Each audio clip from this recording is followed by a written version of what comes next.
En 2017, le journal madrilène El Mundo posait la question de savoir si le mal est un processus de la psychologie humaine ou alors s'il provient d'une entité supérieure.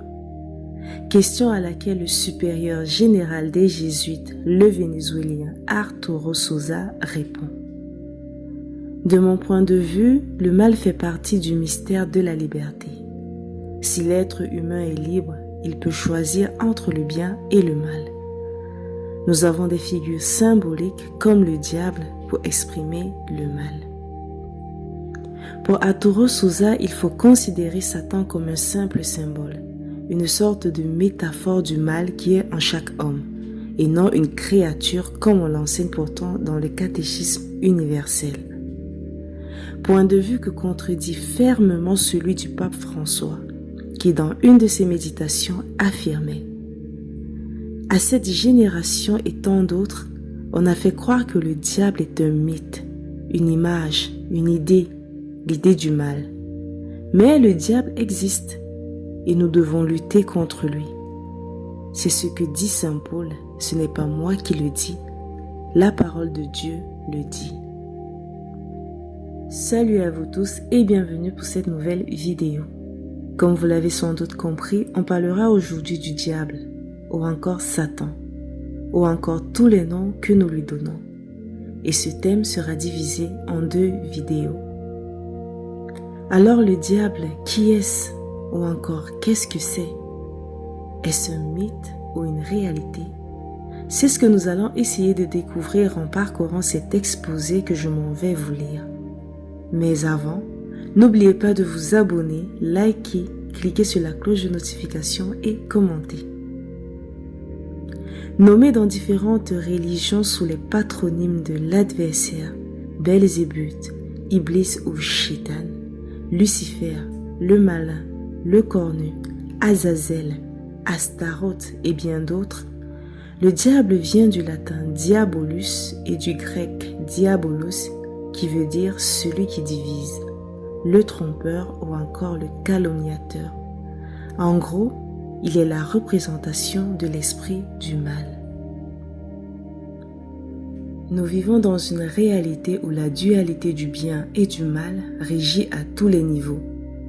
Et le mal, pour certains, provient des anges déchus qui auraient pour leader Lucifer, l'ange de lumière qui s'est rebellé contre son propre créateur, prit la forme du serpent et empoisonna l'innocence des premières créatures humaines de Dieu, soit Adam et Ève. Nous relevons de ce fait un passage important qui caractérise le diable dans Jean chapitre 8 verset 44. Il a été meurtrier dès le commencement et il ne se tient pas dans la vérité parce qu'il n'y a pas de vérité en lui. Lorsqu'il profère le mensonge, il parle de son propre fond, car il est menteur et le père du mensonge. Bien avant dans les mythologies anciennes, il avait la forme qui variait entre l'homme et un animal réel, ou imaginaire comme un dragon, un bouc, aux traits repoussants. Avec l'arrivée du monothéisme, sa forme changea et devint de plus en plus fixe. Aujourd'hui, il est représenté par des personnages hideux avec des cornes sur la tête et parfois une queue. Chose étrange car les cornes ne représentent pas toujours le mal. Exemple, Hathor, la déesse égyptienne de l'amour, de la beauté, de la maternité et de la joie, avait de grandes cornes. Quant à Qiulon, un dragon chinois cornu, il est plutôt un être bienfaisant. Le roi des enfers, le prince du monde, porte bien autant de noms que de visages. Il semble pourtant que la notion de division de puissance en une force du bien et une du mal soit relativement récente dans l'histoire des croyances. Dans les cultes anciens, le bien et le mal sont tous deux issus de la même divinité, car c'est d'elle que tout provient. Elle était donc capable du bien et du mal.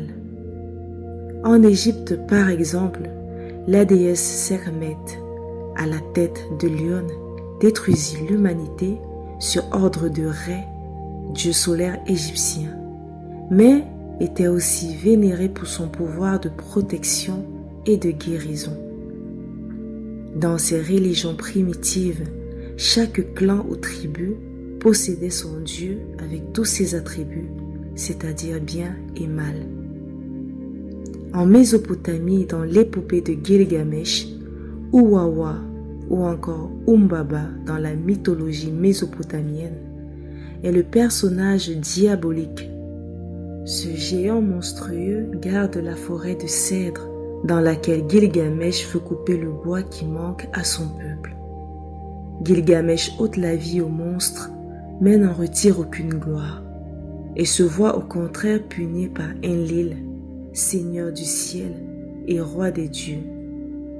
Uwawa, au-delà de ses aspects terrifiants, son rugissement est comme celui d'une tempête, sa bouche est le feu, et son souffle est la mort.